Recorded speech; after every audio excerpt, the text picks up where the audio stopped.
Good afternoon, everyone. We're going to continue with our council session for today. The next proclamation is a proclamation recognizing Immigrant Heritage Month by Councilmember Wojo Wando. If you're here for that proclamation, please come forward.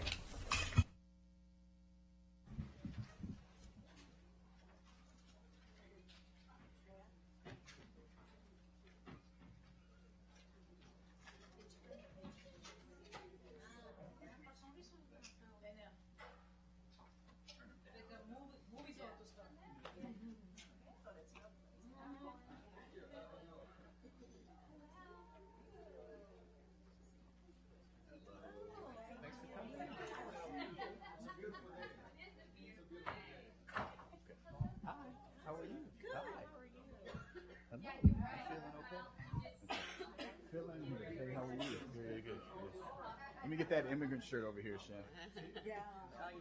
Yeah. All right. Thank you all for coming, and good to see everybody today.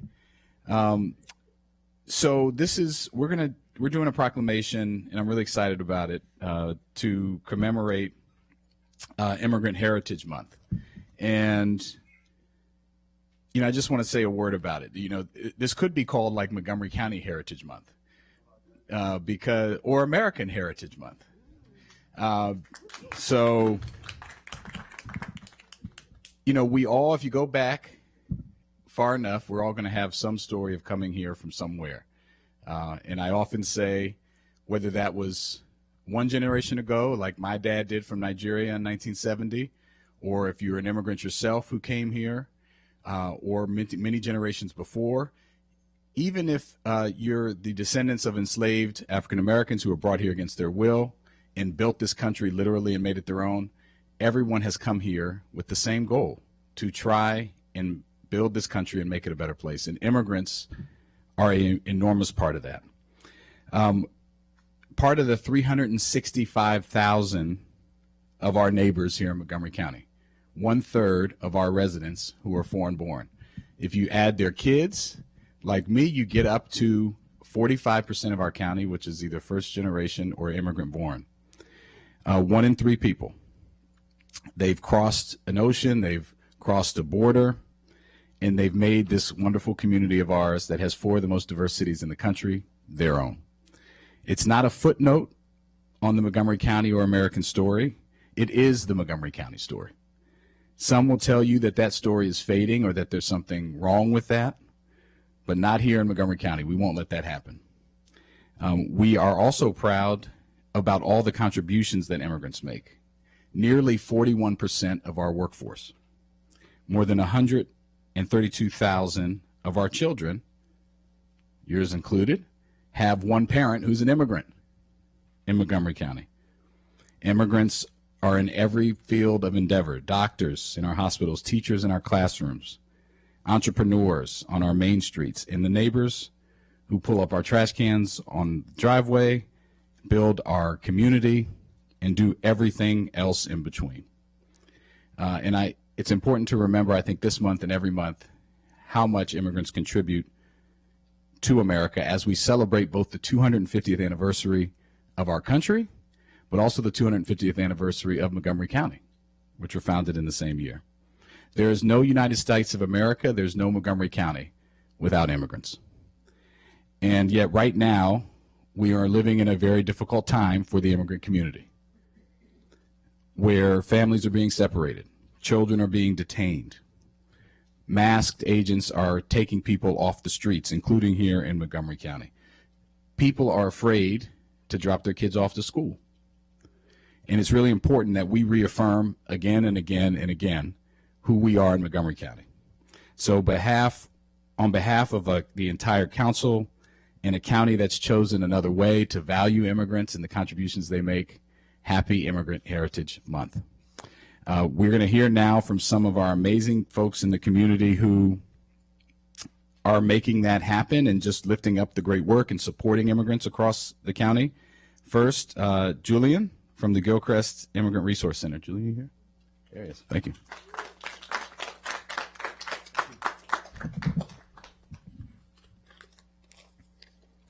So thank you very much, Councilmember Jawando, for inviting me. And thank you so much to the County Council also for being in part and preparing this proclamation. And recognizing American Heritage, Immigrant Heritage Month, and for highlighting the contributions that immigrants made to the county's culture, economy, and community life. We are the most diverse county in the nation, and we're proud of it. Thank you so much. I'm Julian Labiche. I'm the manager of the Gilchrist Immigrant Resource Center, which is part of Montgomery County's Office of Community Partnerships. So the Gilchrist Immigrant Resource Center is committed to ensuring that every immigrant, regardless of background, language, or circumstance, has access to accurate, trustworthy information. Because navigating services such as healthcare, food, housing, employment, legal resources, and education can be quite overwhelming, especially for immigrants.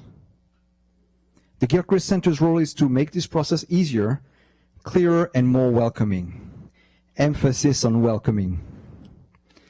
I'd like to highlight that the Gilchrist Center connects individuals to essential programs, provides guidance on how to access county and community services, and works to remove barriers that prevent people from getting the support they need. The Gilchrist Center is diverse, just like the community is diverse. Our staff and volunteers reflect that diversity, the diversity of the community. And they're dedicated to creating a space where immigrants feel seen, supported, and empowered. I'd like to close by reaffirming the Center's ongoing commitment to partnering with community organizations, county departments, and local leaders to ensure that all immigrants have the resources they need to thrive. So I'm thrilled to join you, the council, Councilmember Jawando, council members, and the partners and community partners to celebrate and rejoice in the diversity that constitutes the strength of the county. Thank you. Thank you very much, Julian. Next, we'll hear from Viviana from CASA. Thank you. Yeah, no, I'm sure. Good afternoon, everybody. Good afternoon, council members. This is my pleasure to be here with We Are CASA members. We Are CASA and members celebrating with you Immigrant Heritage Month. My name is Viviana Lozano, and I'm the organizing deputy director for We Are CASA, and an immigrant from Colombia. We are proud and lucky to have the council and a community that is willing to acknowledge our diversity and our strength. And for your strong support of our community by the powerful legislation this council has passed in support our communities. It is because of that support that for over 40 years, We Are CASA has been able to partner with the county to support our community. Thank you for your steadfast support our neighborhoods that call Montgomery County home. Thank you so much.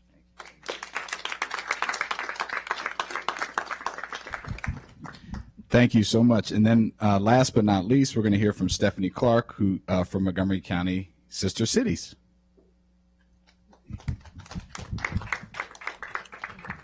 Thank you all so much. I'm a little tall, yeah. Thank you all so much. Thank you so much for the invitation.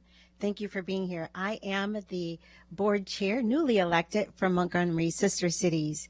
There's a lot I can say about this proclamation, but I'm glad to be here. Montgomery Sister Cities represents the 5 largest immigrant communities here in Montgomery County, from China, from South Korea, from El Salvador, from Ethiopia, and from India. So we are proud. We are proud to say, you are us, we are you, and we welcome you. We welcome culture, we welcome education, we welcome what you bring to our community to make it rich. I heard somebody say a long time ago that you can tell by what you value, by what you spend your money on. And our county council is the pocketbook of Montgomery County. And I say thank you for spending your money to make immigrants feel welcome, to say you are welcome, we welcome our cultures here. Thank you.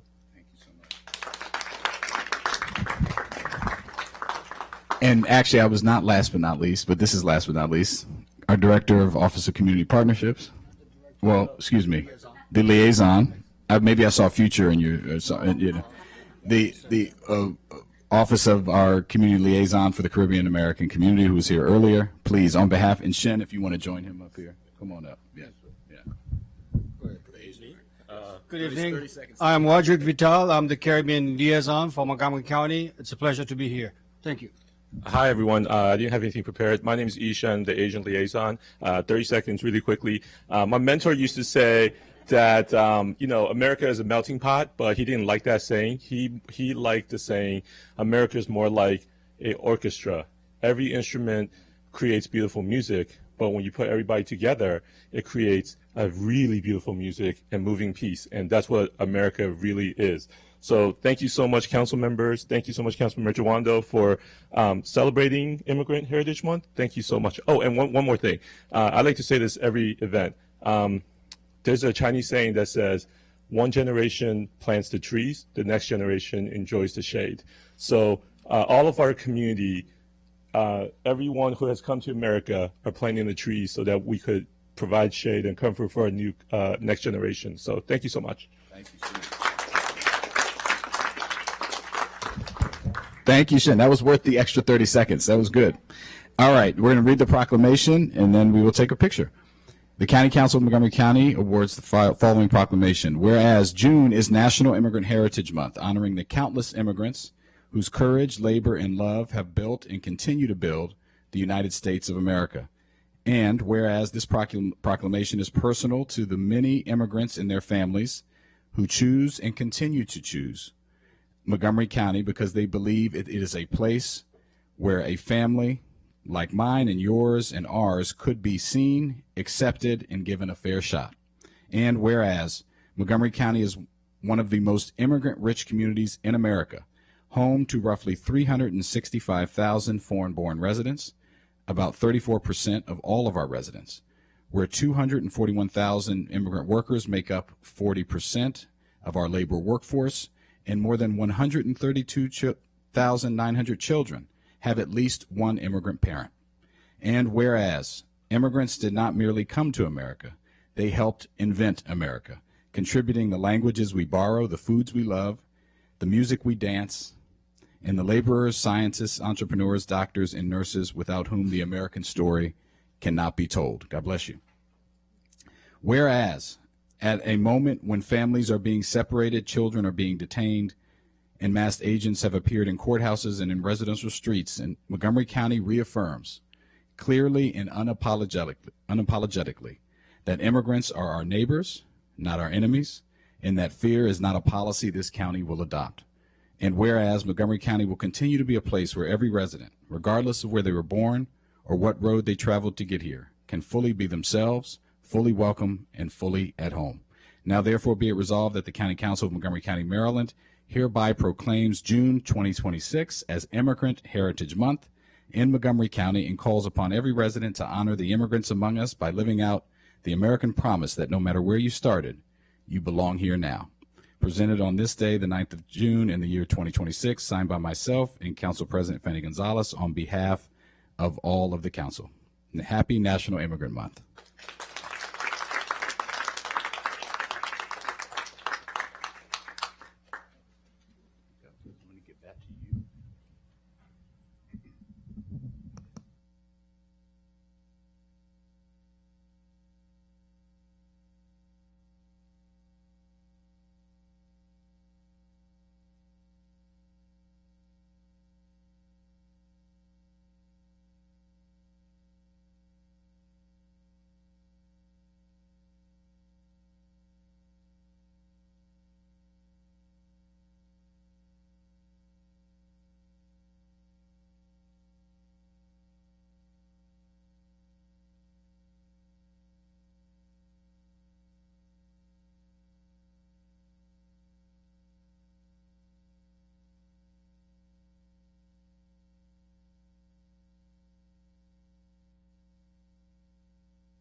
Thank you so much to every single person that makes this county so beautiful, including the immigrant community.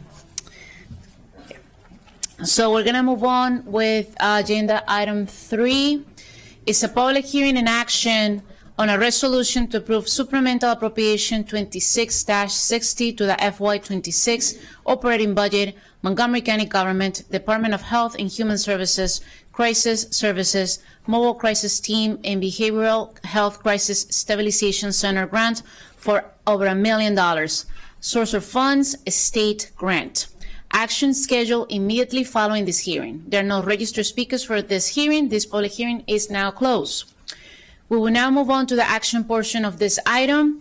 Is there a motion to approve supplemental appropriation 26-60? Moved by Councilmember Sales.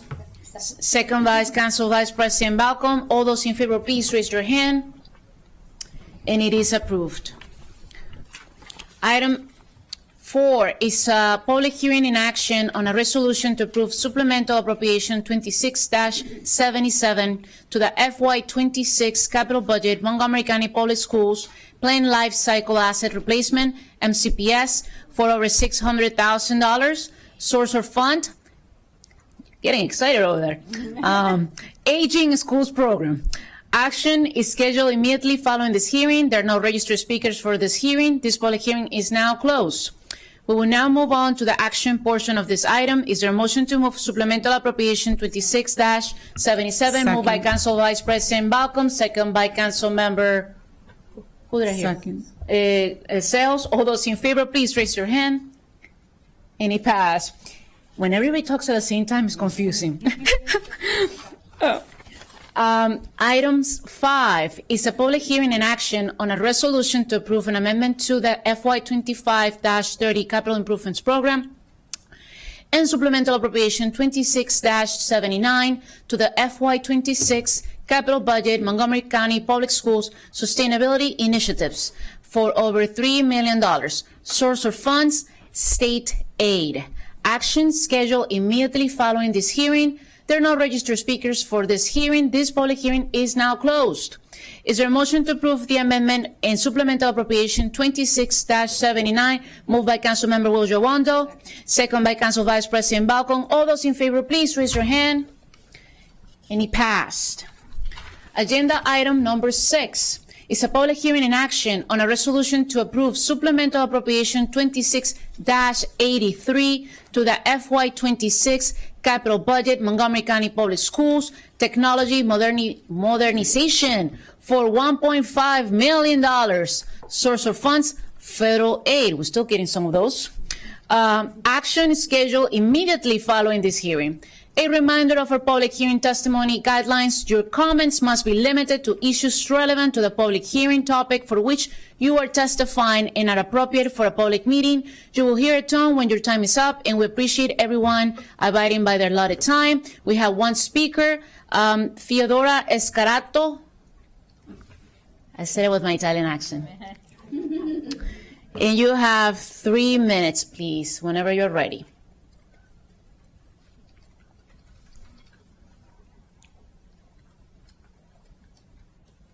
Turn on your mic. It's at the bottom, to the right. No, right at the end of your mic, you see a little button. Oh, man. Oh, there you go. No, do it again. Don't touch it. There you go. Go ahead. Thank you. I urge Montgomery County to issue E-rate funds only for wireless devices and wired infrastructure, not for wireless or Wi-Fi devices such as routers and access points. At the federal level, FCC Chairman Brendan Carr has recently proposed a top-to-bottom review of the E-rate program, framing it as a concern for children's excessive screen time and a way to empower parents. This is a public relations stunt designed to distract from an industry-led deregulatory agenda that has long prioritized corporate profit over children's health. Chairman Carr cannot claim to be concerned about children's health while simultaneously fast-tracking cell towers and future 6G systems by stripping state and local control. And I note Montgomery County has filed on this issue at the federal level. If the FCC truly cared about children's health, they would update the FCC's 30-year-old wireless radiation exposure limits. They were adopted in 1996, and they remain without scientific agency review since that date. The FCC allows radio frequency radiation 10 to 100 times higher than many other countries. Compliance with FCC limits does not equal safety. They only protect against short-term effects, not long-term effects like cancer or impacts to the developing, reproductive, or the immune system. And children, of course, absorb higher levels into their brains because they have thinner skulls. This is research published showing much higher levels into the memory centers of children's brains. A just published analysis in environmental health by a 28-year former NIH scientist, Dr. Ronald Melnick, and Dr. Moskowitz of UC Berkeley, found using EPA methodology that FCC limits need to be reduced by at least 200 times to maintain an acceptable cancer risk based on U.S. government data from their $30 million National Toxicology Program study, and by 4,200 times based on the Ramazzini Institute studies, a 2025 study by Yale researchers that looked at wireless earbuds, Bluetooth, found that exposure at levels which were 4,000 times lower than FCC limits. They looked at wireless earbuds. They found that it interfered with the development in human, it's human cells used for cortical organoids. Not only that, but it increased the expression of autism-related genes in these laboratory models. Now, I sued the U.S. government on this in 2021. A federal court ordered the FCC explain how its limits adequately protect the public, especially children, from long-term exposure. It's been nearly 5 years, and the FCC has failed to respond to that court order. And as I talk about in my recently published paper in Frontiers in Public Health, which I did submit to you, we have no measuring or monitoring programs. And in light of these deficits, the local officials must step up and procure safe wired technology. Thank you. Thank you for your time and for coming here to testify. Now for the action on this item, since that was the only speaker, is there a motion to approve supplemental appropriation 26-83? Moved by Council Vice President Balcom, second by Council Member Sells. All those in favor, please raise your hand. And it passed. Agenda item 7 is a public hearing on Bill 18-26, Police Powers and Duties of Director, DHS Law Enforcement Agency Hiring. This bill will require the Department of Police to verify certain background information to certain applicants seeking to be sworn officers employed by the Department of Police, and generally amend the law regarding the police. A Public Safety Committee work session is scheduled for July 20th, 2026. Those wishing to submit material for the Council's consideration should do so by the close of business on July 13, 2026. As a reminder, to submit material for the Council's consideration, you should do so by the close of business on July 13, 2026. As a reminder for public hearing testimony guidelines, your comments must be limited to issues relevant to the public hearing topic for which you are testifying and are appropriate for a public hearing. You will hear a tone when your time is up, and we appreciate everyone abiding by their allotted time. We have two speakers. One of them is Nicholas Agustin and Ms. Esther Wells. We're going to start with our Montgomery County Police Department. Go ahead. Good afternoon, Council. Assistant Chief Nicholas Augustine speaking for the Montgomery County Department of Police. Thank you for the opportunity to provide comments regarding Bill 18-26. The Montgomery County Department of Police remains committed to maintaining the highest standards in recruiting, hiring, and retaining qualified law enforcement professionals. Our responsibility to the community requires that all candidates meet the rigorous standards established for service with this department. MCPD has not lowered background standards, nor does it intend to do so, and remains focused on selecting individuals who demonstrate the integrity, judgment, character, and qualifications necessary to serve the residents of Montgomery County. Our background investigation process remains a critical component of applicant screening and is governed by Maryland COMAR and departmental policies and procedures. These standards are applied consistently to all applicants to ensure that only those who meet the highest expectations of this profession are selected to serve. It is also important to note that the department has not experienced instances of misconduct by an MCPD officer whose prior employment history would have fallen under the circumstances of this legislation. We recognize the intent of the bill, and our current hiring and background investigative process have been effective at identifying and screening applicants who do not meet our employment standards. We appreciate the ongoing collaboration with council staff and have been actively engaged in discussions regarding this bill. As the legislative process continues, we remain committed to working with the council to ensure that any changes support the community's needs and expectations while preserving the department's ability to maintain the high standards of professionalism, accountability, and public trust that Montgomery County residents expect. As part of those discussions, we are carefully evaluating any potential impacts on recruitment, applicant processing times, and administrative workload. Given the highly competitive environment for recruiting qualified law enforcement professionals, it is important that any final framework can be implemented efficiently and consistently without creating unintended delays for applicants subject to the legislation or for other applicants progressing through the hiring process. We look forward to continuing to work collaboratively to ensure any final legislation achieves its intended objectives while remaining practical, clear, and operationally effective. Thank you for your time and consideration. Thank you. Ms. Wells, I'll have you for two bills. Is that correct? So you're going to, besides Bill 1826, you're also going to be speaking about Expedited Bill 23-26, weapons, restrictions on ghost guns near minors, and carrying of firearms in and near places of public assembly. With that, you have 5 minutes. No, it's all together at once. Yeah, those are the rules.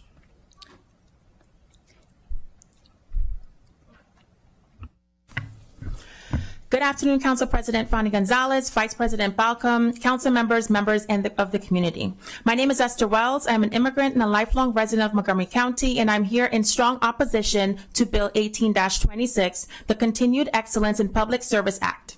This bill raises important questions about how the county approaches police hiring, particularly with respect to serious legal risk, unnecessary financial burdens on taxpayers, and operational effectiveness. The stated goal of this bill is to identify applicants who have intentionally violated constitutional rights. However, as drafted, the affidavit requirement raises an important concern. It may itself introduce constitutional risk, particularly related to the compelled self-attestation and due process. In attempting to protect constitutional rights, the county risks adopting a policy that could be challenged on those same constitutional grounds. That is something this council should carefully consider before moving forward. More broadly, the likelihood of litigation is moderate to high. Montgomery County has previously faced challenges where local policies were narrowed or invalidated due to conflicts with state authority or constitutional concerns. This bill raises similar concerns, including potential state preemption issues, constitutional vulnerabilities, and possible conflicts related to federal authority. If this law is challenged, and there's a strong chance it will be, taxpayers will pay the price. That includes years of legal defense costs, potential settlements, and attorney fees, all while the law may remain in effect but legally uncertain. That is not fiscally responsible policymaking. When organizations are facing operational and financial strain, it is important to avoid layering on requirements that may deepen those challenges rather than resolve them. Implementation requires additional staffing, expanded background investigations, or increased reliance on overtime. Accountability should be based on neutral, conduct-based standards. Research suggests that indicators such as written reprimands, suspensions, unjustified use of force, and substantiated bias claims are more reliable predictors of future misconduct than a narrowly framed affidavit tied to a specific date and policy issue. Currently, MCPD is legally required to review an applicant's misconduct history from any prior law enforcement role. That approach is objective, legally sound, and aligned with public safety. Bill 18-26 offers a solution in search of a problem. It risks creating the perception of ideological screening rather than a fair and professional hiring process. That undermines confidence both within the department and the community. We also cannot ignore operational reality. MCPD is already facing staffing shortages and increased response time. This bill adds complexity, delays in hiring, and may discourage experienced candidates from applying, all while increasing administrative costs. For these reasons, I respectfully urge the council to vote no on Bill 18-2026. 18-26. Regarding expedited bill 23-26, while this bill correctly aligns Montgomery County with state standards after the Maryland Supreme Court invalidated the prior 2022 law, we must address the process that brought us here. The original unconstitutional bill 21-22E was co-sponsored by then Council Vice President Glass alongside Council members Girondo, Friedson, Hucker, Navarro, Reamer, Katz, and Rice. Because that unlawful bill stood for nearly 4 years before the Supreme Court struck it down, the constitutional rights of law-abiding residents were actively violated for 4 years. This demands immediate systemic accountability and financial transparency. First, what is the standard operating procedure for reviewing council bills? Council attorneys draft them, and then the county attorney's office reviews them. If this review process is functional, how did an unconstitutional preempted bill get passed? What specific remediations will be made to your legislative procedures to minimize the future erosion of our rights? Second, we demand absolute financial accountability for this failure. How much taxpayer money was wasted litigating Bill 21-22E all the way to the Maryland Supreme Court over the last 4 years? What is the exact cost of this failure to Montgomery County taxpayers? How many adverse court cases, administrative burdens, and ongoing financial liabilities have resulted from righting this wrong? Over the last 5 years, what is this council's exact track record and percentage of dissenting court opinions?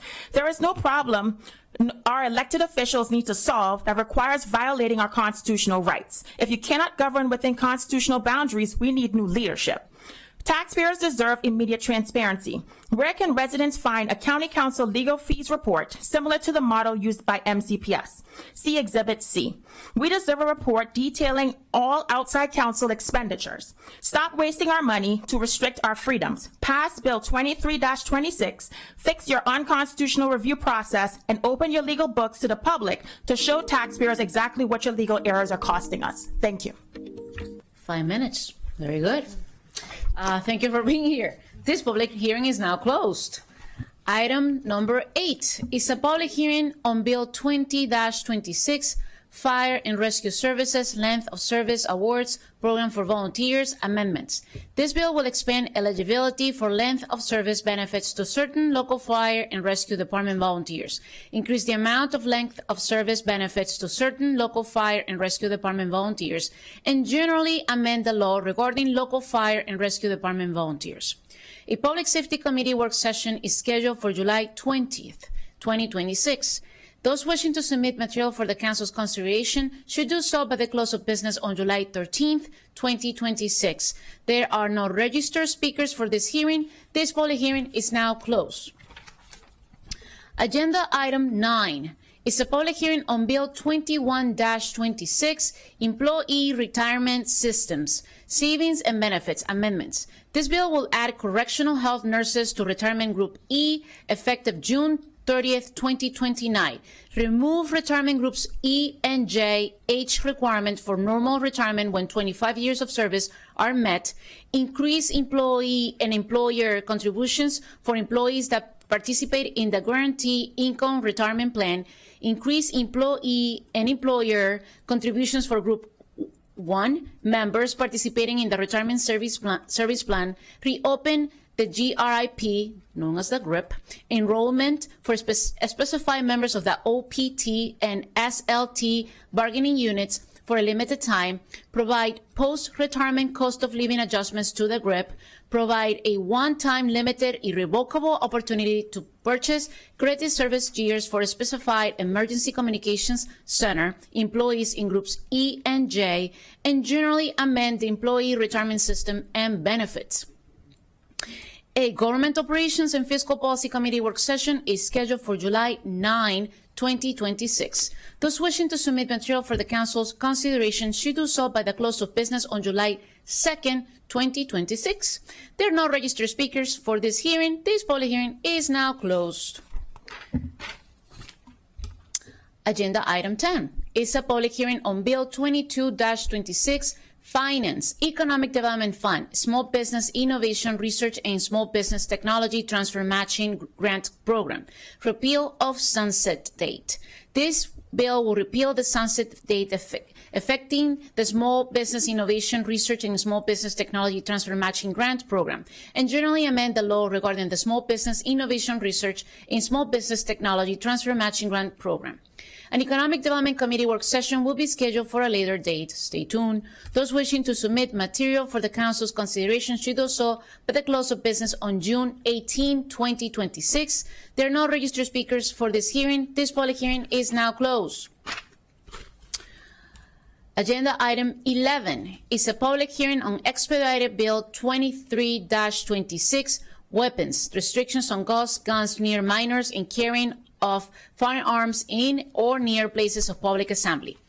This bill will define terms related to the weapons and firearms, regulate the sale or transfer for guns with respect to minors, amend exceptions to prohibition against carrying firearms in places of public assembly, amend the regulation of the operation of gun shops, and generally amend the law regarding firearms and other weapons.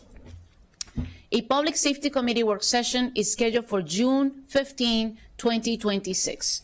Those wishing to submit material for the Council's consideration should do so by the close of business today. As a reminder of our public hearing testimony guidelines, your comments must be limited to issues relevant to the public hearing topic for which you are testifying and are appropriate for a public meeting. You will hear a tone when your time is up, and we appreciate everyone abiding by their allotted time. I'm going to call your name and please come forward. Everybody has 3 minutes, and I'm going to ask you, please do not clap or boo anyone testifying because it's disrespectful and it's, it just distracts. So I'm going to ask Mr. Mark Pennock, Matt Moore, Dorian Rogers, Karen Sainz, John Piakowski. So we'll start with those. And please state your name right on top, and we're going to start with Mr. Mark Pennock. Who's that person? Can you please turn on your mic right in front of you? There you go. Right there. 3 minutes. Go ahead. Thank you, Madam President. Mark Pennock. I am the president of Maryland Shall Issue. And for the record, I am counsel of record in the Engage Armament lawsuit, and counsel of record for the Supreme Court litigation pending now in Woodford v. Lopez. I refer the counsel to my 22 pages of legal analysis of the Engage Armament decision that I litigated up to the Maryland Supreme Court. There's an old saying in the legal business. It's the last thing you want your client to do is be legally stupid. I regret to say that this bill is legally stupid because it flouts what the Maryland Supreme Court did in Engage Armament. I refer you, without repeating all the analysis on the 22 pages of legal written testimony, I refer you to page 61 or 62, footnote 23, where the Maryland Supreme Court expressly cautioned against the council in any new bill like this one that you would want to enact after the decision, from narrowly reading its decision as to permit holders as limited to people who are traveling in vehicles. What this bill is disregards that caution and poses a general law on permit holders statewide. Indeed, not just merely statewide, but anybody in the United States, including neighboring states, who happen to travel and walk around in this county. This is a big county. It has many centers of employment, it has many parks, it has many synagogues and places of worship. It has many places where people are going to walk around.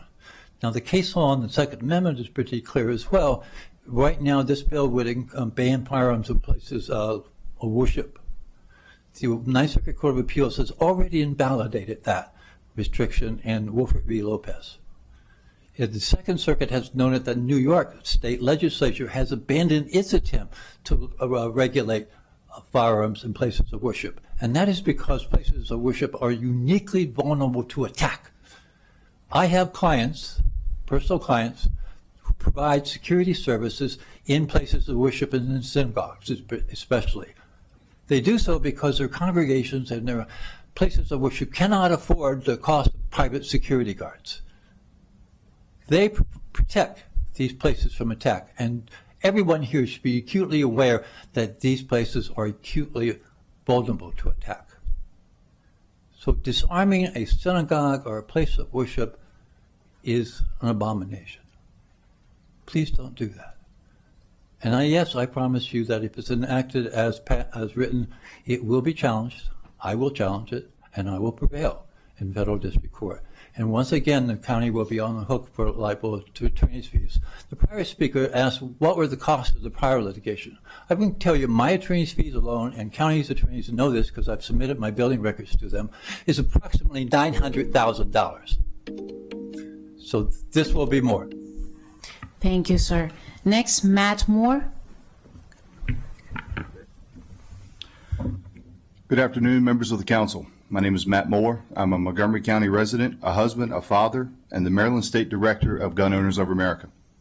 I'm here today in opposition of Bill 2326, as well as the previous firearm restrictions that this bill continues to expand.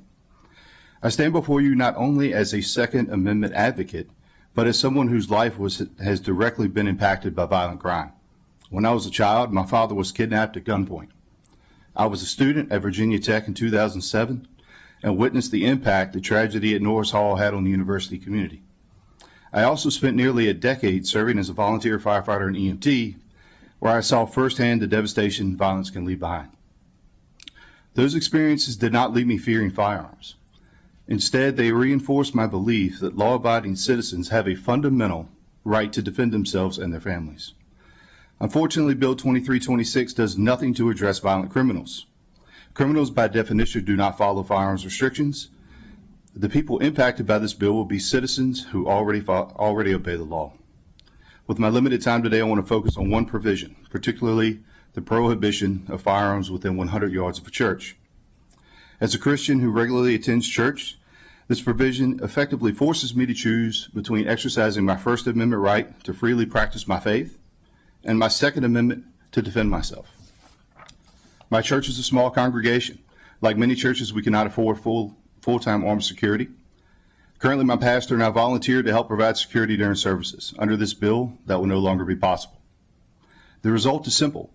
Churches will be forced to hire expensive security, diverting money away from ministry, outreach, missions, and community programs, or leave their congregations less protected.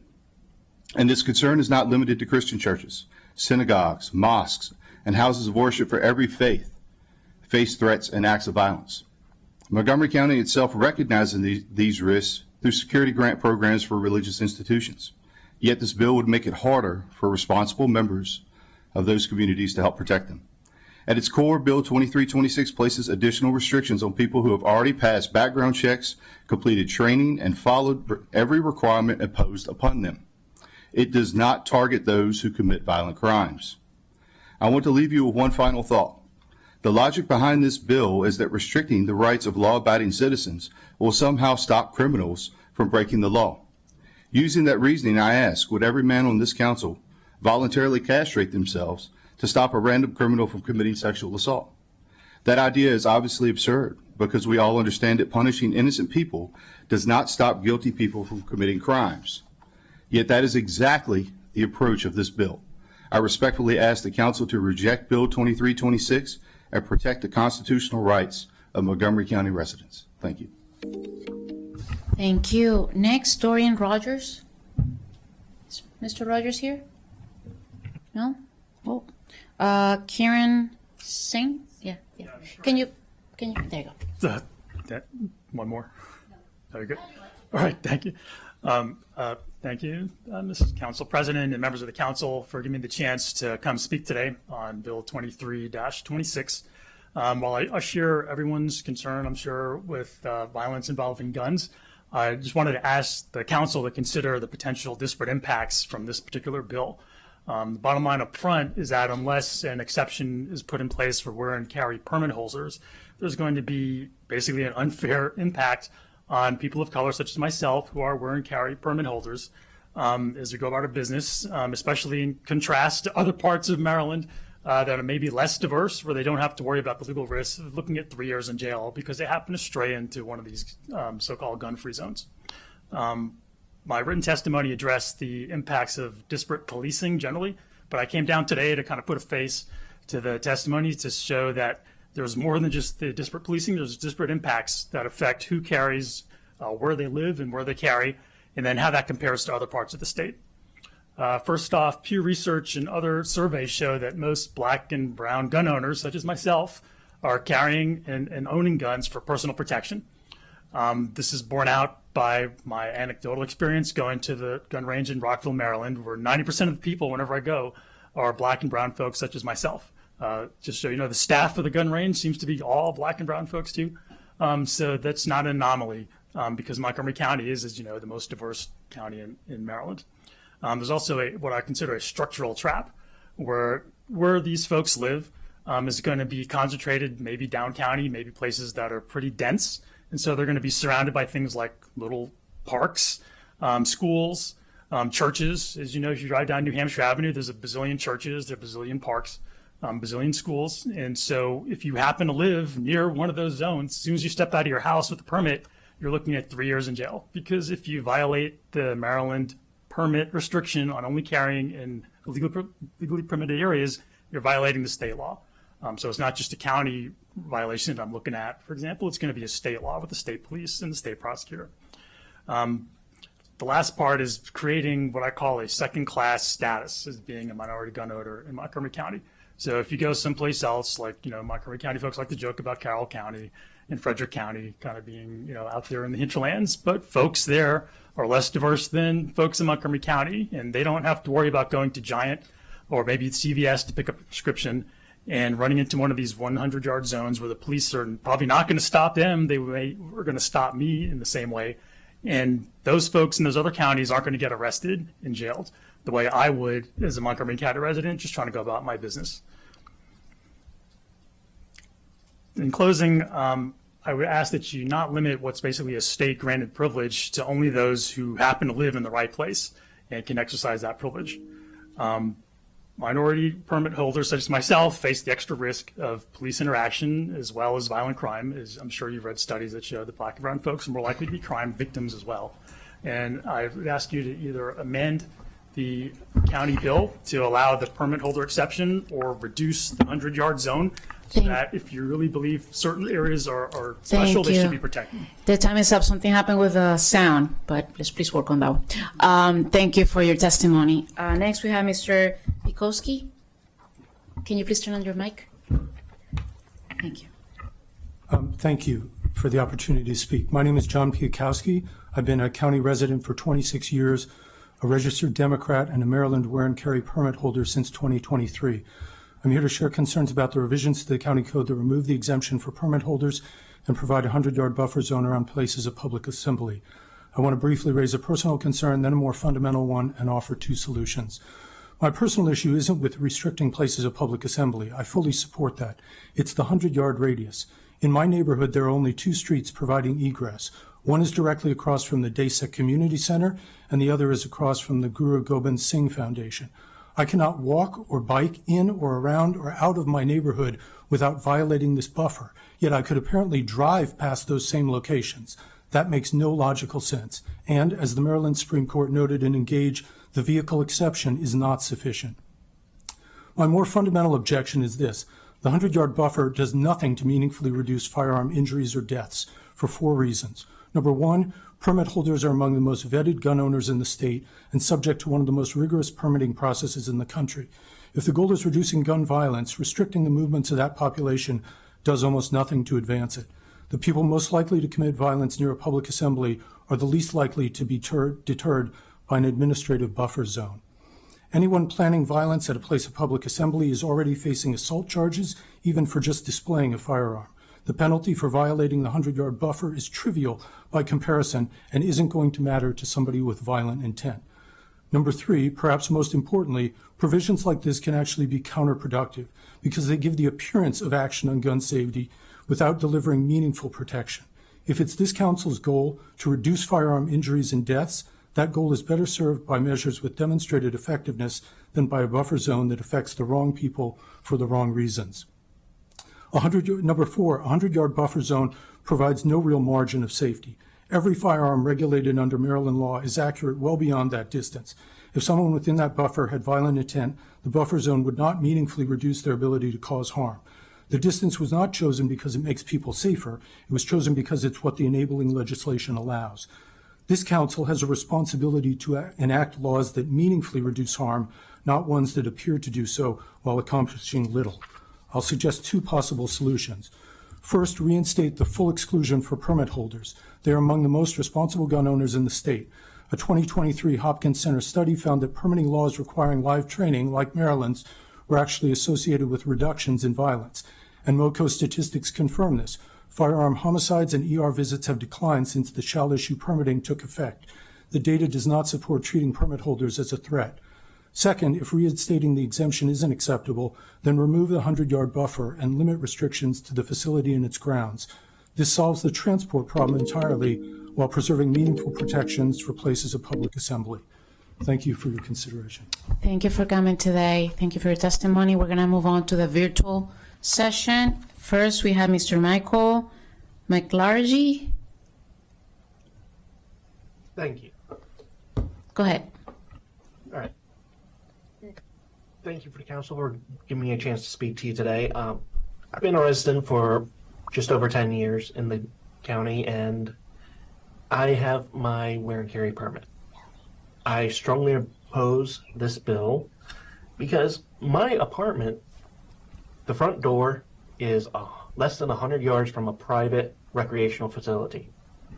That means that despite going through the training, the permitting process, to exercise my right, I cannot do so, as this would act as a de facto ban on my rights. This bill does nothing to actually prevent crime. What it does is it creates criminals out of those who would follow the law. It just doesn't make sense. Why go through the process of getting a permit if Montgomery County isn't even going to respect the permit? People far more qualified than me has provided legal analysis, and considering what the costs of a federal defense of this bill would be in legal fees, can Montgomery County actually afford it in the current economic environment? With that, I will go ahead and thank you for your consideration, and that is it. Thank you for your time, sir. Next, we have Eli Shemoni. Is he on? He's on, right?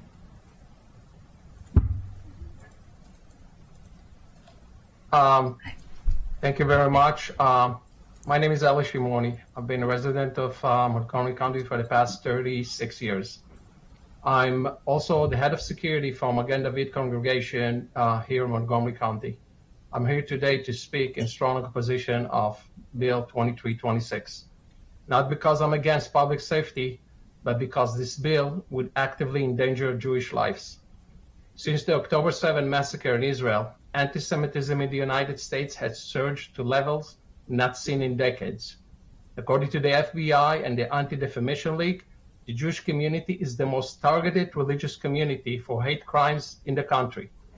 Year after year, this is not statistics. This is our reality.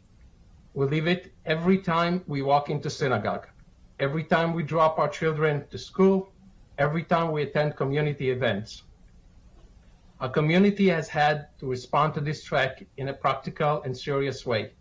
Professional armed security is enormously expensive, and no organization, no matter how well funded, can post guards at every prayer services, every program, every event, anytime during the day. We simply do not have the resources.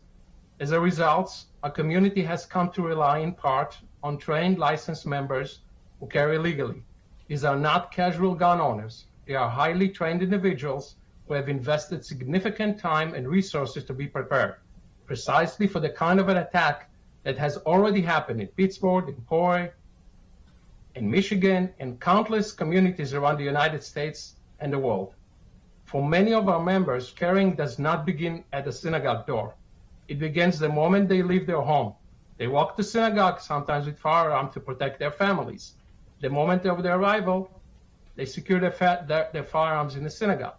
The transition from public street to a house of worship, this is a crucial and dangerous moment. Some of our members carry during these moments because threats do not wait for the convenient location. This bill will eliminate that protection. It will disarm the very people standing between our community and those who wish us harm. It would not stop a motivated attacker. It would only stop our ability to respond to one. I urge this council, do not let the desire to appear tough on guns result in making Jewish residents of Montgomery County less safe. We are already a target. We are tired, and we're trying to defend ourselves. Please do not take away our ability to defend ourselves and our families. I ask you to vote no on this bill. Thank you very much. Thank you for your testimony. Thank you to each one of you for coming. This public hearing is now closed. We're going to move on to the next item on the agenda. Is agenda item 12 is a public hearing on a zoning text amendment 26-05 expedited approval plan job creation project. This ZTA will rename Signature Business Headquarters to Job Creation Project and amend the definition, expand the eligibility requirements for a job creation project, and generally amend the office and professional section. A Planning, Housing, and Parks Committee work session will be scheduled for a later date. Those wishing to submit material for the council's consideration should do so by the close of business on June 18, 2026. As a reminder of our public hearing testimony guidelines, your comments must be limited to issues relevant to the public hearing topic for which you are testifying and are appropriate for a public meeting. You will hear a tone when your time is up, and we appreciate everyone abiding by their allotted time. I'm going to start calling everyone. The first person is from the Office of the County Executive, Adriana Hochberg. Then Atul Sharma from the Planning Department, Mr. Jared Smith from the Montgomery County Economic Development Corporation, Brian Levine, and Kyle Soltis. We're going to start with Ms. Hochberg. Good afternoon. My name is Adriana Hochberg, Acting Development Ombudsman for the county. I am testifying on behalf of the County Executive. The County Executive is supportive of the Job Creation Project ZTA and appreciates the leadership of the Council President and the co-sponsors. This ZTA sends a clear signal to companies considering Montgomery County that we are serious about their business and welcome their investment in our community. I have met with developers and heard directly from them about their concerns relating to uncertainties in the county's current development review process. This ZTA essentially creates a much-needed fast-track process for high-priority projects. It will help reduce review times and increase predictability of the review process for projects that align with the county's strategic industry sectors or will employ at least 200 on-site employees. If we want the county to compete for signature projects and employers, we need to provide an efficient and predictable development review process. Montgomery County benefits from our skilled workforce, diverse community, and excellent amenities which make us highly attractive to companies. A well-defined, predictable development review process will be another selling point and help ensure a better economic competitive environment for the county. Thank you. Gotta tell you, this is another example when the County Executive and I, Natalie Fanny Gonzalez, agreed. Please send him my love today. Had to say, it came from the heart. Mr. Sharman, you're next. Good afternoon, County Council members. For the record, Atul Sharma. I'm here to provide testimony on the Planning Board's behalf on 4 items on the agenda, 3 ZTAs and 1 SRA. The board's official comments and a copy of the planning staff's report and analysis has already been submitted, but I'd like to highlight a few points. So on ZTA 2605, job creation projects, it amends the Office and Professional section of the code to remove the use Signature Business Headquarters and replace it with the use Job Creation Project. It allows for a lower threshold for the number of jobs and targets industries that are strategic for the county. These projects will be able to apply for an expedited approval plan, cutting the regulatory review timelines by as much as half. The Planning Board supports efforts to improve business competitiveness, including reducing regulatory timelines and burden. It does offer a few specific amendments to ensure that these time-sensitive review efforts are focused on large employers adding or locating new jobs within the county and are identified as being strategic to the county's economic development. The climate assessment found minor positive and negative impacts, with the location of such a project being the largest variable driving the size and direction of the impact. The assessment found that transportation-related impacts could be reduced if the uses were limited to a red policy area, like other expedited approval plan projects. However, the board did not endorse that limitation, since it would potentially exclude many areas that could be sources of new local jobs. Moving on, ZTA 2606, accessory dwelling units. This ZTA amends various provisions related to accessory dwelling units to be consistent with the state legislation passed in 2025 that must take effect by October 1st, 2026. Provisions that need to be amended to comply with the state requirements include increasing the size of ADUs to be up to 75% of the principal dwelling, allowing ADUs in all zones where a single-family detached dwelling is permitted as a principal dwelling, adjusting setbacks, and drafting a parking study to meet the requirements for requiring off-street parking for ADUs. The board does recommend adding an additional parking waiver to include properties deemed too small or irregular to accommodate parking, and to eliminate the need for an ADU to provide parking if the principal dwelling unit does not have its own parking. The board has kept its recommendations narrow to comply with the state law, but does support future additional explorations to make changes to the ADU requirements, including other sections of the county code that would either reduce or eliminate parking, remove owner occupancy requirements, and other best practices from other peer jurisdictions. The climate assessment found a mix of positive and negative impacts for the ZTA. For ZTA 2607, solar collection systems, this ZTA amends the use standards for solar collection systems partially in response to state legislation from 2025 and partly to incentivize solar installations where we want to see them more often, which is on rooftops. The ZTA adds a reference to the state public utility article acknowledging certain solar facilities are preempted from local and land use and zoning authority. It separates the rooftop solar from ground-mounted solar, removing many of the regulatory requirements for rooftop solar that produces in excess of 120% of its annual on-site energy use. These include things such as increased setbacks, screening, and site plan requirements. The climate assessment found moderate positive impacts with increased access to solar energy and encouraging new solar on rooftops where there will be little to no impacts on land cover, tree canopy, and hydrology. And lastly, for SRA 2601, continuation of roads, this SRA would prohibit a part of a development application, the continuation of a neighborhood street or a neighborhood yield street from one property onto another if both properties are located in a LATIP area. Currently, the only LATIP area is White Oak. The board understands and empathizes with the residents who shared their concerns at the planning board hearing and the SRA sponsor who are concerned that the current process may create uncertainty when large development projects are proposed near existing communities. However, the board found the SRA to not be the right tool to address the concerns of safety and adequacy for a specific site. Further, the board and the county, even in a LATIP area, have tools to study and address safety and operational issues and are required to make findings about safety and adequacy as a part of the regulatory approval process. The board therefore does not support this SRA since it removes the ability of the board and other agencies from making transportation recommendations best suited to a development, and it goes counter to many local master plan, functional plan, and general plan requirements, as well as national best practices. Three items. Oh, well, you have one. Just one line. Because you have 3 items. Go ahead. The board did acknowledge the concerns raised by the residents that persist even today before any new development is proposed, and it does recommend that the county could consider initiating a review of the list of projects on the White Oak LATIP. Noted. Thank you so much. We're going to move on with Mr. Jared Smith.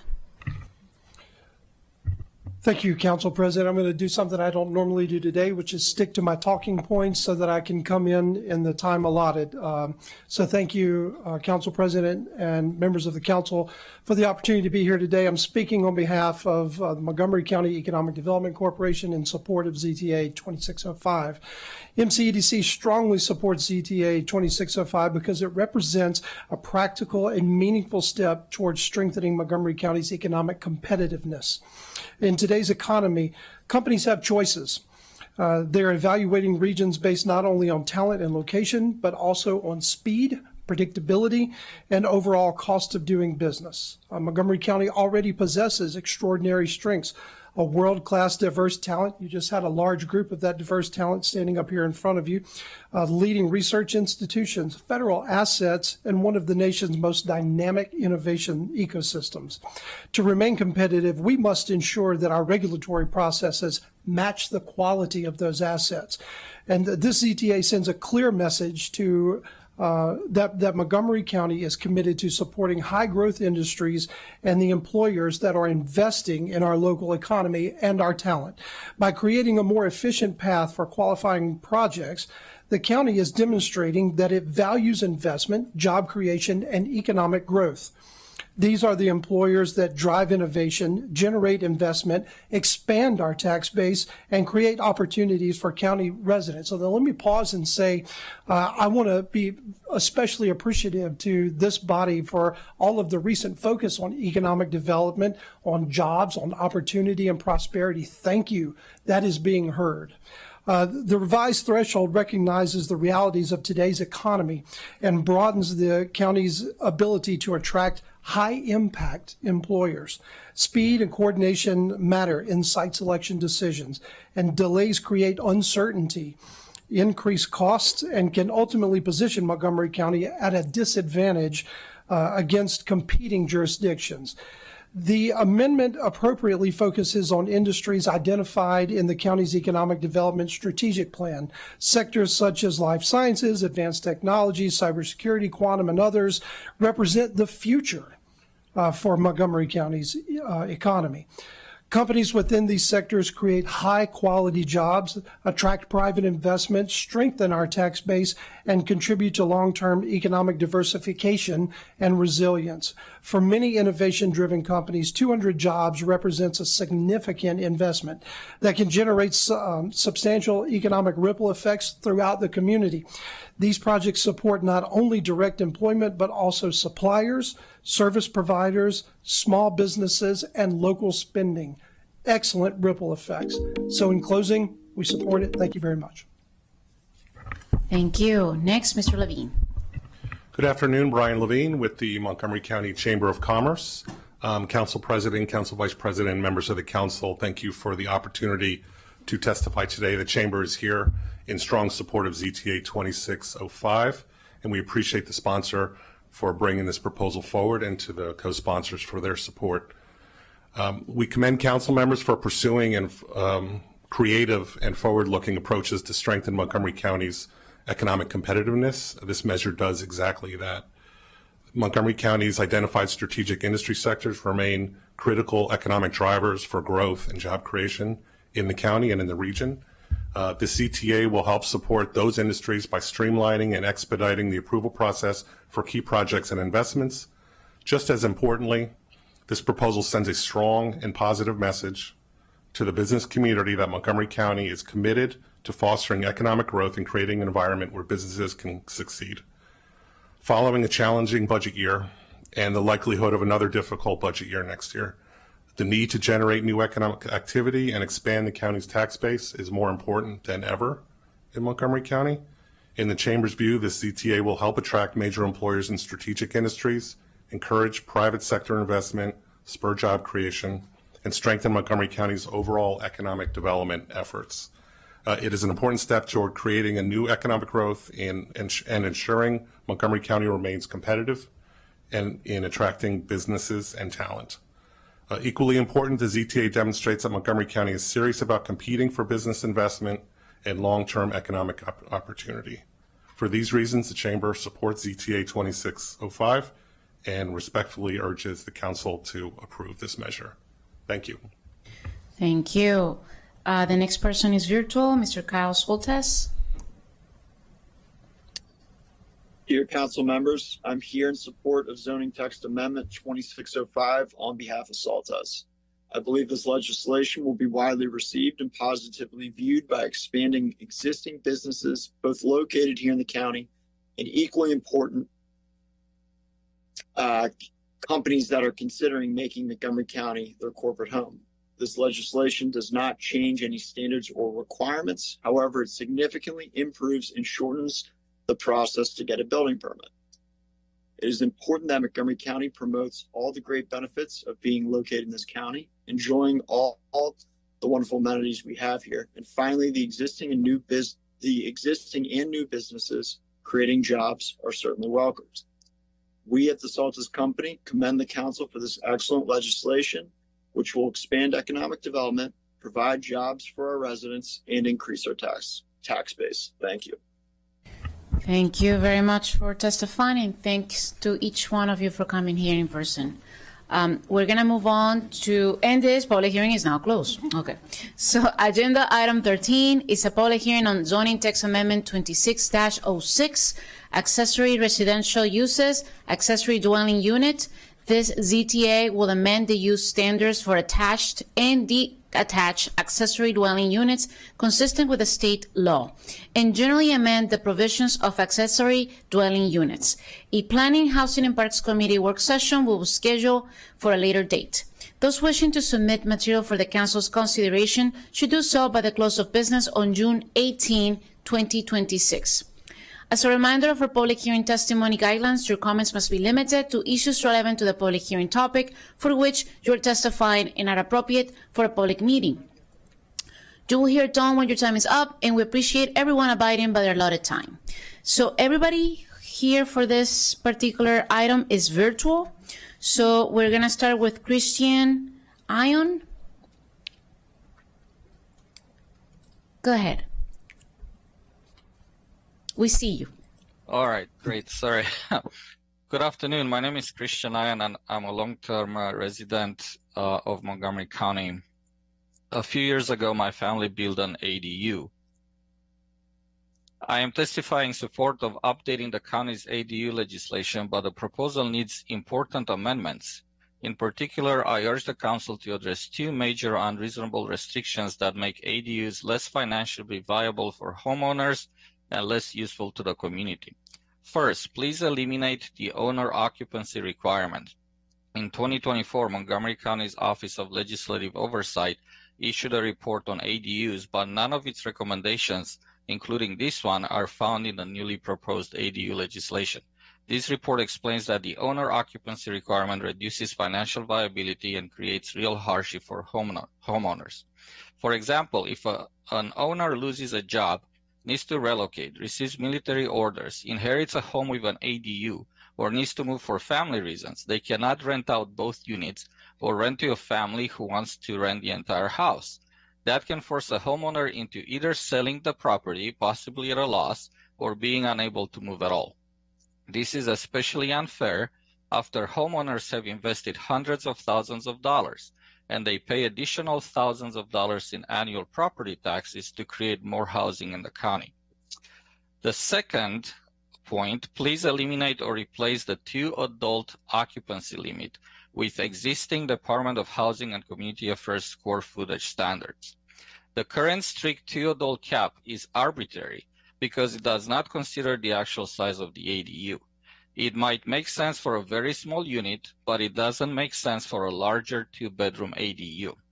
This rule can unfairly exclude families from renting an ADU, such as a couple caring for an elderly parent, a disabled adult child, or a college student. Occupancy limits should be based on the same standards used for other rental housing, such as square footage, not a special rule that applies only to ADUs. In conclusion, Montgomery County is facing a serious housing shortage, yet only about a small number of ADU licenses have been issued. I believe less than 300 out of approximately 185,000 single-family homes in the county. That's about 0.16%. If the county truly wants homeowners to help create more housing, it should remove unreasonable barriers and give homeowners reasonable flexibility. The current ADU legislation and the proposed one feel more like punishment for homeowners to build ADUs. Please update the legislation to incentivize homeowners to build ADUs, not to punish them. Thank you so much for your time and consideration and for your service to the county. Thank you so much for your time as well. Next is Mr. Mike Saxian. Go ahead, sir. Please, you're not driving, right? Good afternoon. Good afternoon. I'm parked. Okay. Good afternoon. Thank you for the opportunity to testify. My name is Mike Saxenian. I've been a county resident for 35 years. I want to urge the county council to enhance housing access and affordability by eliminating the ADU owner occupancy requirement. I believe the requirement reduces housing variety, access, and affordability by discouraging homeowner investment in ADUs and limiting homeowners' ability to rent either the ADU or the primary home when they need to temporarily relocate. I also know anecdotally that many homeowners do not register ADUs due to associated costs and restrictions. Removing the residency requirement would increase the housing supply, both of smaller, more affordable units and of homes, and would enhance the county's ability to ensure rental units are in compliance with county regulations. It would also be responsive to state guidelines in this area. I submitted written testimony, but I wanted to illustrate my own case because I think it may be informative of the situation for others.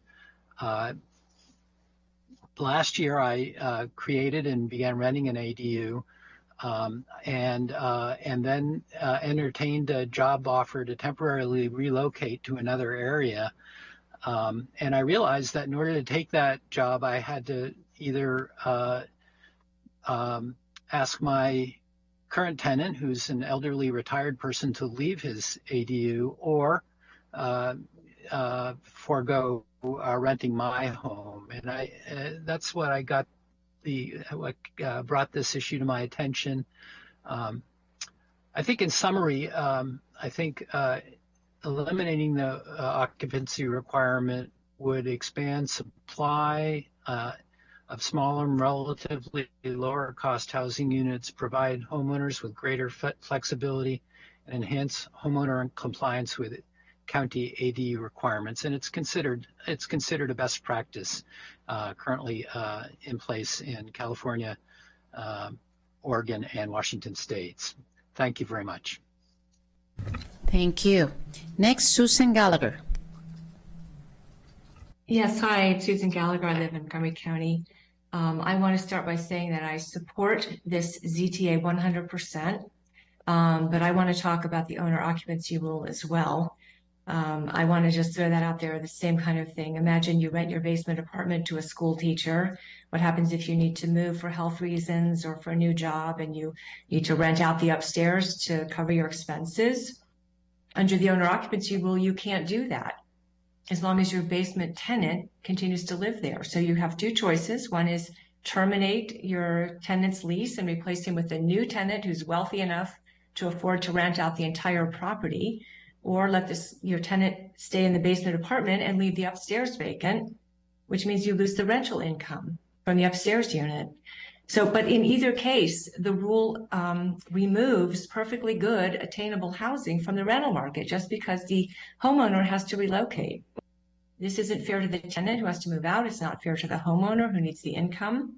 But the most important thing is that it creates a serious disincentive for homeowners to build ADUs in the first place. And I understand that this ZTA is not the proper legal vehicle for eliminating the owner occupancy rule. Planning staff recently explained that to do this will require separate legislation. So the purpose of my testimony here today is to urge the council to take that next step. Montgomery County's own Office of Legislative Oversight identified the owner occupancy rule as a barrier to ADU development. The planning board has highlighted the issue and has specifically encouraged the council to re-examine the effectiveness of it. And there's good reason to do so. California, Seattle, Portland have all eliminated the rule with great success. Seattle issued 1,000 ADU permits in 2023 alone in that year, which is around 126 ADUs for every 100,000 residents. In comparison, Montgomery County has only approved 222 ADUs over the last 6 years since 2019 when the reforms were passed. That's only about 3 or 4 ADUs for every 100,000 residents, which means Seattle's approval rate is more than 30 times higher than Montgomery County's rate. Eliminating the owner occupancy rule wouldn't change the appearance of our neighborhoods. That's because there's still going to be rules in place governing property maintenance, safety, nuisance, and zoning. So it really doesn't matter whether the person living on the property holds the deed or not. So I strongly encourage you to consider passing new separate legislation to eliminate the owner occupancy rule if you want to really comply with the intent of the state law. Thank you.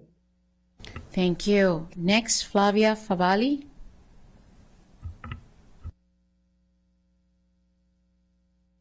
Thank you. Thank you so very much, council members. I'm trying to also enhance housing access for building along with the place needs for myself by eliminating the current owner occupancy requirement for ADUs. As a daughter of an immigrant who came over from Ellis Island, then served in the Marines, and then married, built his home, the home that I live in now for his family, it would be nice to be able to have that as an ADU. The house my dad built from the 50s as his family that I purchased in the inheritance and now live in have claimed on my driver's license, my property tax bills, the IRS filings as located on Bethesda on Old Chester Road, my primary residence. Since 2021, I have rented 4 rooms in the house with leases, 3 rooms to 3 individual housemates with 1 car each, and the 4th a housemate from the Montgomery County Aging in Place Housing Initiative Partnership under Montgomery County Code for house rentals, or room rentals, I'm sorry. On February 15th, 2023, a personal thing for me, I fell volunteering as a librarian. It's all on, I submitted this as testimony. I broke my collarbone, which still hasn't healed. I didn't realize I had bad bones. Next week, I slipped and fell because I couldn't tie my shoe because of my arm was in a sling, and I couldn't ambulate for over 7 months. So now I couldn't get into my house, and my doorways were too small. I then applied to build an ADU, met all the requirements for DPS. They permitted it. Everything met fine. They put the sign out for 30 days. My neighbors protested. They said I didn't live there. So since my first application in 2023, by right, I permitted my ADU, but my neighbors kept protesting I don't live there. Now, yes, I do have one of the oldest original homes in the block. I don't plan on ever tearing it down. My dad built it. It could be with the neighborhood. The cost of 7 months of not being able to ambulate was necessary. I saw the necessity of building an ADU. Totally handicap accessible. Since my ankle surgeon, Dr. Paul Cooper, signed an affidavit stating the necessity for this, and because I have metal on both of my ankles, I would have to build it in the outside because my hallways are too small. Since the first application in 2023 and the prior years, the county by right permitted my ADU since it was compliant. However, my neighbors, 9 of them now, are now protesting, and it goes all the way that I don't live there. They testified in sworn testimony on the Ozal hearing. I testified too. In 2024, I tripped in my house, broke an ankle. No, I'm sorry, I broke a kneecap then. The ambulance took 45 minutes to extricate me because when you have a broken foot, it's like the hallways are too small to navigate through, but no neighbor actually saw me. The 2025 application that was again denied by Ozal administrative hearing judge, on April the 2026, I submitted over a ream of exhibits, including a sign-in log, my daily pictures of where my car is and where I am, and something that would only happen that particular day. And I had 11 witnesses testify on the hearing that I do live there. However, that was still denied. Since the statutory language does not clearly require that the applicant be the primary resident at this time, I'm hopeful that the council would support the removing the ADU owner occupancy requirement so I can build my permitted ADA compliant accessory dwelling. Got it. Am I over? I'm sorry. Thank you. Thank you so much for testimony. The last person who registered is not on, so this public hearing is now closed. We are going to move on to agenda item 14. It's a public hearing on zoning text amendment 26-07, solar collection systems, use standards. This ZTA will amend the use standards for the solar collection system, separating rooftops mounted from ground mounted, amend the definition and use standards for a solar collection system consistent with the state law, and generally amend the use standards for a solar collection system. A Planning, Housing, and Parks Committee work session will be scheduled for a later date. Those wishing to submit material for the council's consideration should do so by the close of business on June 18, 2026. As a reminder of a public hearing testimony guidelines, your comments must be limited to issues relevant to the public hearing topic for which you are testifying and appropriate for a public hearing. You will hear a tone when your time is up, and we appreciate everyone abiding by their allotted time. We have one speaker, Mr. Mikey Stotts. And sir, you have 3 minutes.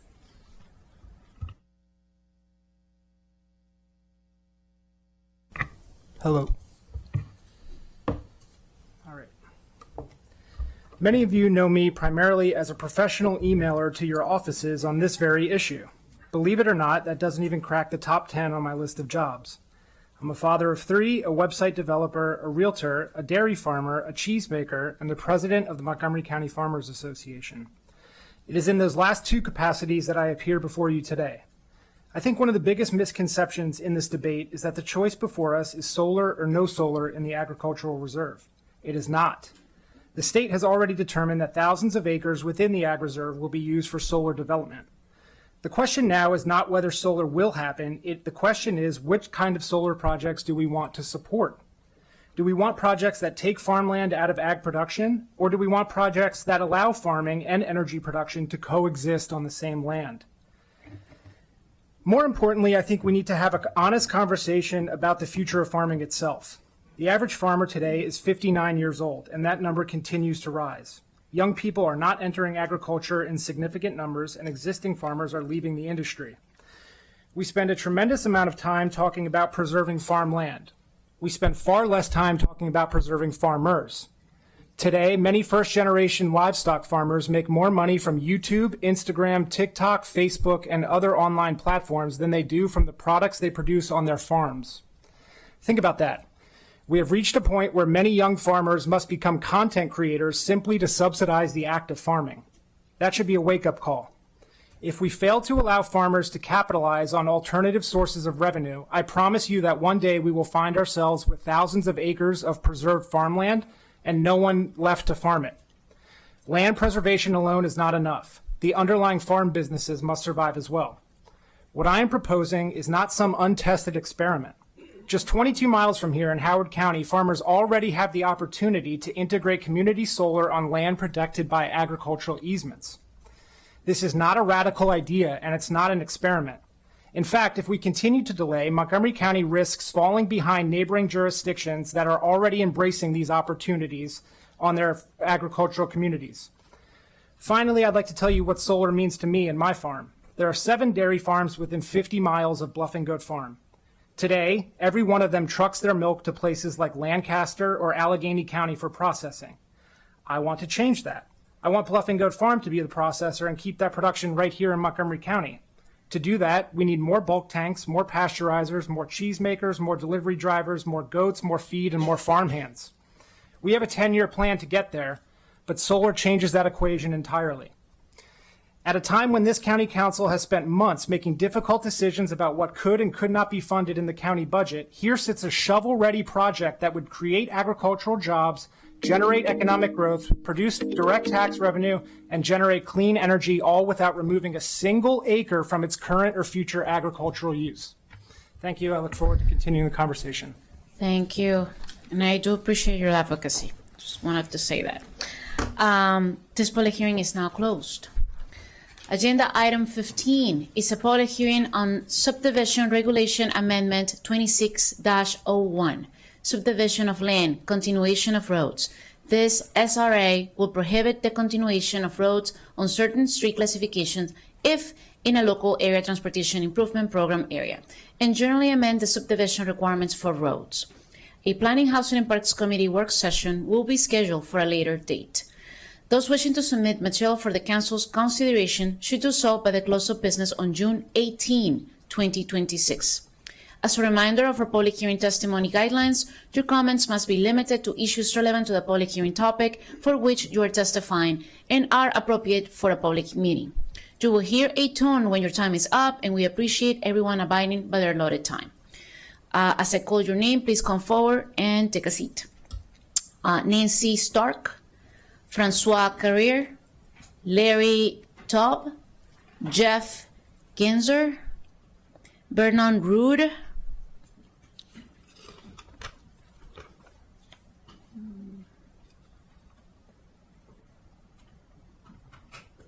And you know what? Robin Gardner and M. Perry. One big table. We can all fit. Let's start with Nancy Stark. Good afternoon. My name is Nancy Stark, and I'm president of the Hillendale Citizens Association, a community association representing approximately 1,400 households on both sides of New Hampshire Avenue, just north of the Capitol Beltway.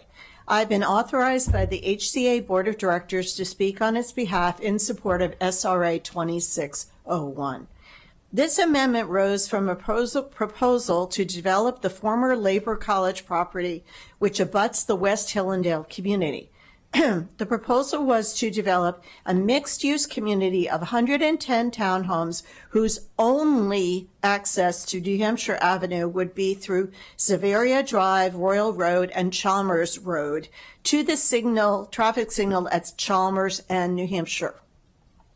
These three streets are neighborhood yield streets, meaning they allow two-way traffic and parking on both sides of the street, but they have only one travel lane in the middle of the street. It is more than a half a mile from the Labor College to the light at Chalmers in New Hampshire. Traffic from the townhomes would pass 88 homes on these streets. Traffic from the Labor College property would overwhelm Severia, Royal, and Chalmers, and the traffic would logically seek alternative routes through other streets in our neighborhood. I would like to submit into the record a map showing Severia, Royal, and Chalmers colored in green, and the likely alternative routes out of our neighborhood colored in red. With the exception of Schindler Drive and Cresthaven Drive, every other street in West Hillendale is a neighborhood yield streets. These narrow streets provide a safer place for the many walkers, runners, students walking to and from our two neighborhood schools, and parents pushing strollers. They also serve as natural traffic calming measures. Any additional traffic from the Labor College property would cause incredible disruption to a community that was never intended to accommodate traffic from the abutting Labor College property. An additional complication is the light at Chalmers and New Hampshire, which is controlled by the Hillendale Volunteer Fire Department, located directly across New Hampshire Avenue. As emergency vehicles leave and return from calls, drivers experience longer red light duration and thus further delays when turning onto New Hampshire Avenue from Chalmers. I'm pleased that many of my West Hillendale neighbors are here today to show their support for SRA 2601, and I ask them to stand. Thank you for your time. I appreciate it. We have to move on to the next person, okay? Next, Ms. Francois Carrier. Good afternoon, President Fanny Gonzalez and members of the County Council. For the record, I am Françoise Carrier with the law firm of Bregman, Burbert, Schwartz, and Gilday, representing the Amalgamated Transit Union, owner of the former National Labor College property in White Oak, to which the previous speaker has alluded. ATU's property is a 46-acre site that is proposed for mixed-use redevelopment in keeping with the White Oak Science Gateway Master Plan. The redevelopment of the site is likely to include townhouses on a portion of the site that abuts an existing single-family neighborhood. Two existing residential roads stub into this portion of the site, and the most efficient, logical way to provide vehicular access, or one form of vehicular access to these townhouses, would be through the existing residential road network. The proposed SRA would prohibit the planning board from allowing any development on the ATU property to connect to existing residential roads or any other development in the White Oak Latip area. At a minimum, this would make it more difficult for the project's developer to design a townhouse community with safe, adequate, and efficient vehicular access. It would leave a 46-acre property with only one access point for all the development envisioned by the master plan, which will likely include several residential and non-residential buildings. It would force future townhouse owners to drive through commercial parking lots to reach their homes, instead of feeling that they're part of a residential neighborhood. The inability to provide two vehicular access points one from the residential community and one directly from Powder Mill Road, could even imperil approval of the project if the planning board or fire and rescue determine that the development can't be safely built with one access point. It's the planning board's job to determine, in consultation with the County Department of Transportation, whether it is in the public interest to approve access to this site through existing residential streets. And they do that after consideration of a complete development application and input from community stakeholders. This decision should not be made by a subdivision regulation amendment, which cannot take into account the actual impacts of potential residential road connections on the proposed development and the community of which it will be a part. As the Planning Board said in its recommendation to the Council against this SRA is counter to long-established county policies that favor street connectivity, and it could end up exacerbating existing transportation deficiencies in the White Oak area by hamstringing the ability of the responsible agencies to identify the best available transportation options. The East County has waited a long time to see actual development emerge from the master plan, discouraging and perhaps blocking development that is consistent with the master plan and with the county's prevailing land use, housing, and transportation policies is not in the public interest. The ATU respectfully requests that the Council reject SRA 26-1. Thank you for the opportunity to speak. Thank you. Next, Larry Taub. Thank you. Good afternoon, President Fanny Gonzalez, members of the Council. I'm Larry Taub. I live at 909 Crest Park Drive in Silver Spring, and I'm a 42-year resident of West Hillendale neighborhood. I want to be very clear. This is not a NIMBY bill. It is not an effort to prevent any development from occurring on the Labor College property, whether by the current contract purchaser or anyone else. It is the effect of the proposed street connections on our community and the inability to prevent that from occurring since we are located within a LATIP that has alarmed the neighborhood. The Planning Board, as well as the letters from Mr. Gordon and Ms. Carrier, state that the SRA is inconsistent with the recommendations of the master plan. I respectfully disagree. It is actually entirely consistent with the master plan. It is important to note that there is a significant wooded area which appears to include wetlands that is on the Labor College property and abuts the terminus of Royal Road. So a road would have to cut through this wooded and environmentally sensitive area to reach Royal Road.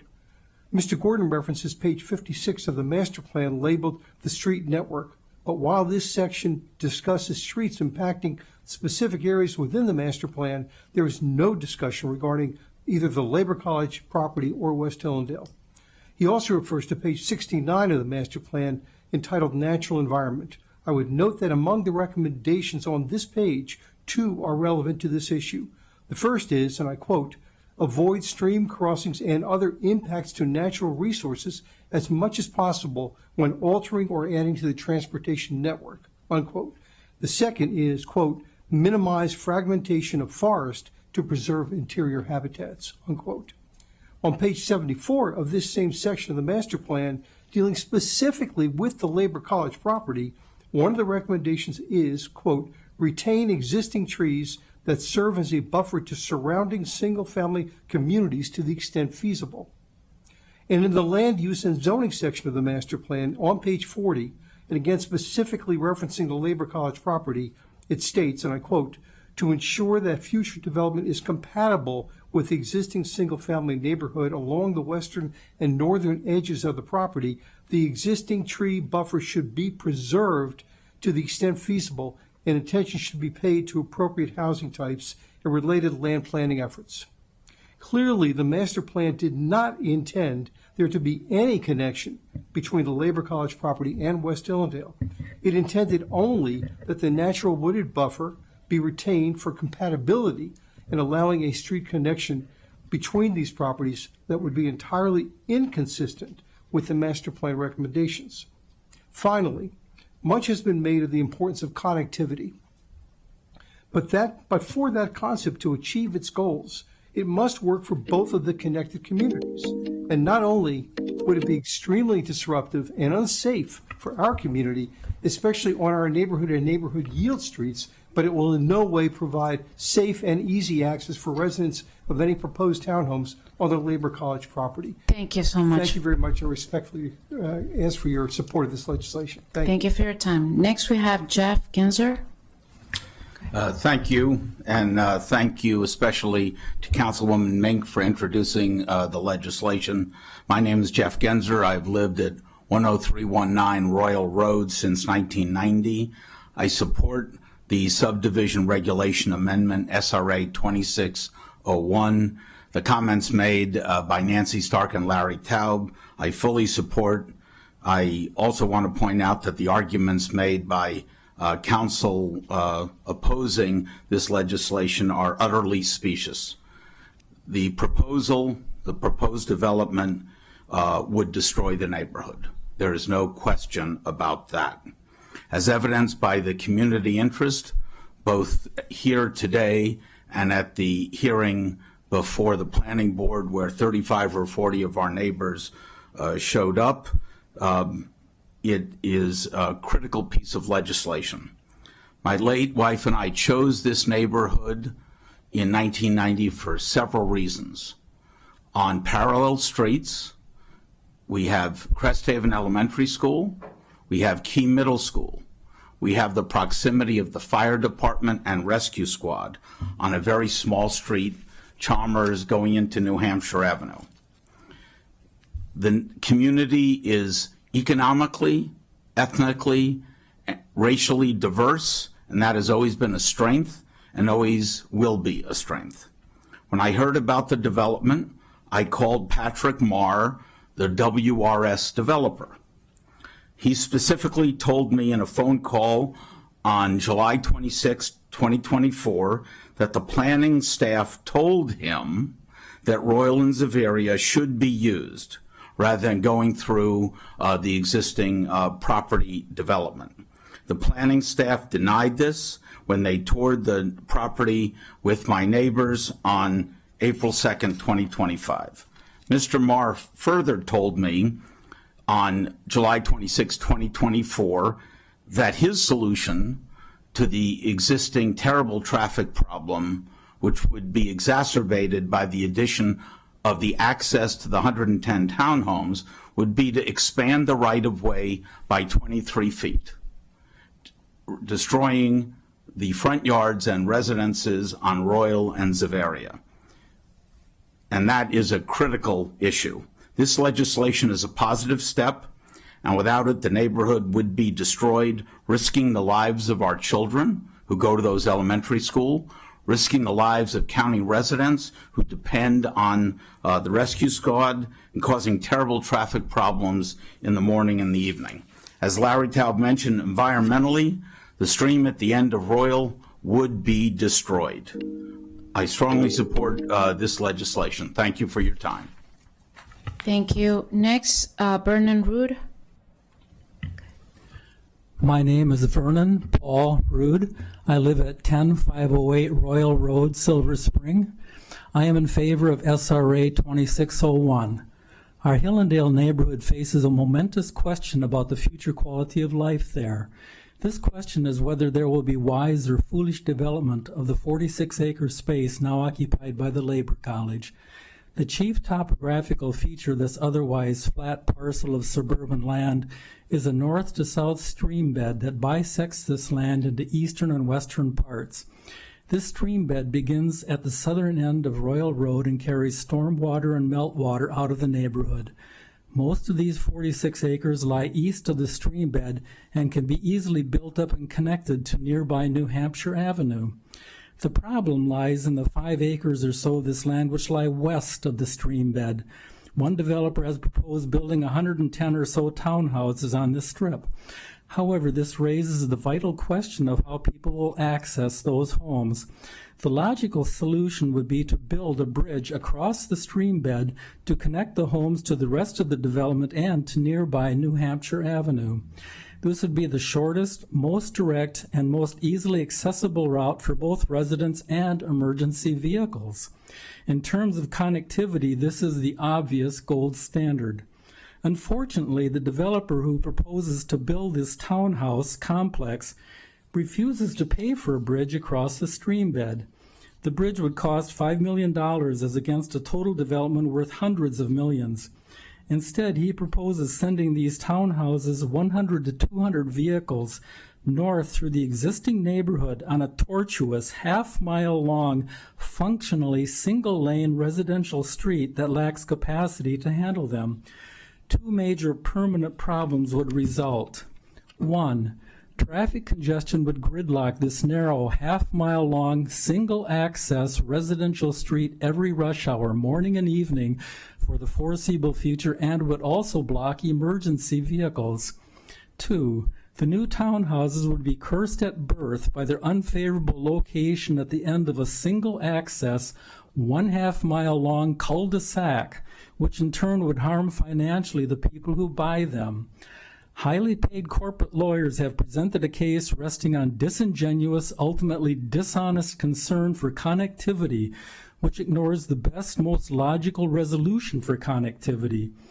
For the developer's multi-billion-dollar portfolio, the $5 million bridge is practically a rounding error. But without it, the developer would wreck our neighborhood.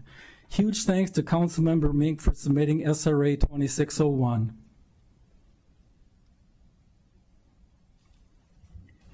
Thank you.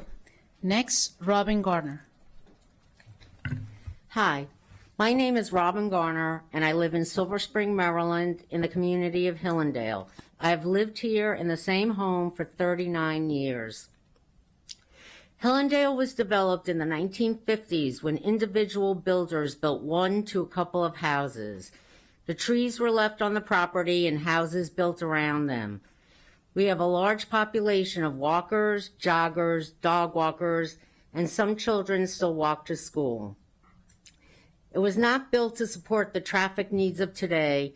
If it were, there would be no front yards facing New Hampshire Avenue.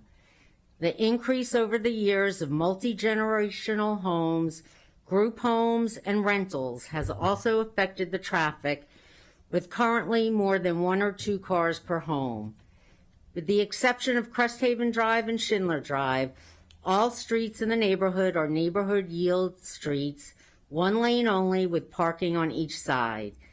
Even on Cresthaven and Schindler, there is parking on each side, and with cars getting wider all the time and the number of cars parked on the street, there is barely 2 lanes at some places. Both of these streets have schools on them, which also negatively impacts traffic in the morning and afternoons. In the last year, 4 stop signs have been added to try to help with the increase in traffic. The addition of vehicles from 110 townhomes, possibly 220 vehicles or more, would severely negatively impact our community. A potential developer stated in a presentation that a solution exists that would not send traffic through our neighborhood, but would cost them more money. I believe that extra money would be well spent versus the alternative of abusing our community as a drive-through. If you've had a chance to visit Hillendale, you would see for yourself how devastating the addition of so many more vehicles will be to our community. I request the County Council pass this bill to prevent the possibility that any entity could use our neighborhood as a traffic pass-through. Thank you. Thank you. Finally, we have Ms. Ann Perry. Good afternoon. My name is Ann Perry. In 2016, my husband and I moved to 10200 Lariston Lane on the corner of Lariston and Balmoral Drive. Lariston provides an indirect connection to Royal Road and becomes one workaround when traffic issues develop in the neighborhood. We do have heavy pedestrian traffic every day from early morning through the evening, from parents pushing strollers to kids riding their scooters to elderly neighbors taking their walks, and they're all on the road because we don't have sidewalks. As others have already noted, extending Royal and Zavaria to access development at the former Labor College site would add a great deal of traffic, and it would profoundly disrupt traffic flows in West Hillendale, and this would threaten the safety of both pedestrians and drivers throughout our neighborhood. We are highly concerned that drivers will be looking for a workaround to Royal Road, which would greatly increase traffic on Lariston and throughout the neighborhood. We are highly concerned about an increased volume of traffic near Crest Haven Elementary School and near Key Middle School, particularly during arrival and dismissal times when students and parents are walking on streets with no sidewalks. And just as important from a safety standpoint, the visibility at the intersection of Crest Haven and New Hampshire is extremely poor, and it's dangerous. You cannot see traffic coming southbound, and you just have to hope that you can safely turn onto New Hampshire.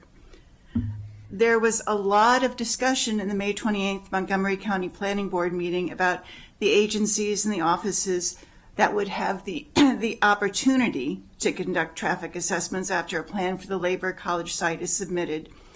But a developer will still not be required to do a traffic impact study, and the affected streets cannot be widened, so it seems like there is little that can be done to improve that situation. So passing SRA 2601 would remove this uncertainty and finally set clear guidelines where access could and could not be provided to the Labor College site.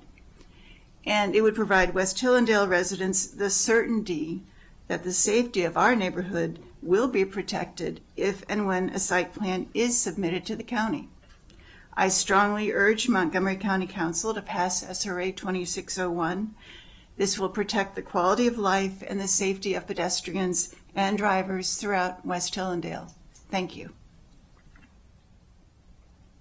Thank you so much for your testimony, for coming today.